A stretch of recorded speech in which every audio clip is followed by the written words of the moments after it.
नमस्कार मित्रों, मैं मुस्कान गर्जना न्यूज़ के सोच और समझ कार्यक्रम में आप सभी का स्वागत करती हूँ। आज हम बात करेंगे किस्मत के बारे में। कई बार हम सोचते हैं कि हमारी किस्मत अच्छी नहीं है, ऊपर वाला हम पर मेहरबान नहीं है। हम आज की स्थिति देखकर अलग अलग तरीके से हम अपनी किस्मत को कोसते हैं, लेकिन कोई फर्क नहीं पड़ता। कई बार कई लोग आकर बोलते हैं कि हम ईमानदारी से काम करते हैं, कभी भी किसी के साथ धोखा या बेईमानी नहीं की, फिर भी सुखी नहीं है। सुख का मापदंड ज़्यादातर पैसों पर निर्भर रहता है। लोग अपना सुख धन, वैभव, गाड़ी, बंगले में ढूंढते हैं और न मिलने पर अपनी किस्मत या नसीब को कोसते रहते हैं। लेकिन किस्मत का गणित किसी को भी समझ नहीं आता। हम अपने आसपास अगर नज़र डालेंगे तो हमें भी ये बात सच लगने लगती है। भगवान का हिसाब हम सबको कंफ्यूज कर देता है।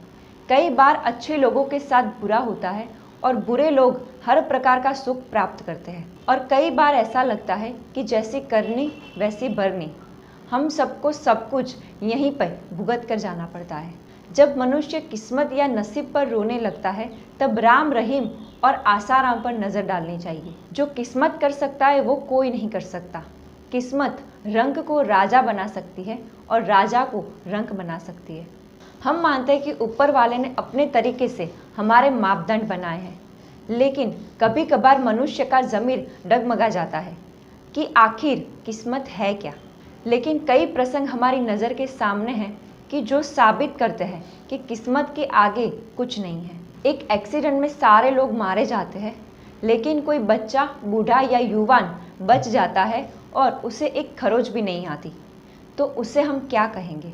कई बार शेयर बाजार में लोग अपनी किस्मत आजमाते रहते हैं और धन भी कमाते हैं, लेकिन कई बार वही लोग शेयर बाजार में इतना लॉस कर जाते हैं कि रोड पर आ जाते हैं, उसे हम क्या कहेंगे। हमारी नज़र के सामने कई सारे ऐसे दृष्टांत हैं कि नसीब के आगे कभी किसी का जोर नहीं चलता, लेकिन सिर्फ नसीब के सहारे बैठकर इंतज़ार भी नहीं कर सकते। अगर कर्म करेंगे तो फल अवश्य मिलेगा। हमने आगे भी कहा कि किस्मत और नसीब एक जटिल रचना है। अगर नसीब में लिखाई सच होता तो चलते चलते रास्ते में गड्ढा आएगा तो हम नहीं गिरेंगे, पर हमें रास्ता बदलना पड़ता है। अगर सही रास्ता चुनेंगे तो हम कभी भी नहीं गिरेंगे। मतलब कर्म ही मुख्य है। हम एक रूम में शांति से बैठे हैं, अगर वहाँ सांप आ जाए तो हम क्या करेंगे। ये सोच के बैठे रहेंगे कि अगर नसीब में होगा तो काटेगा, वरना नहीं काटेगा।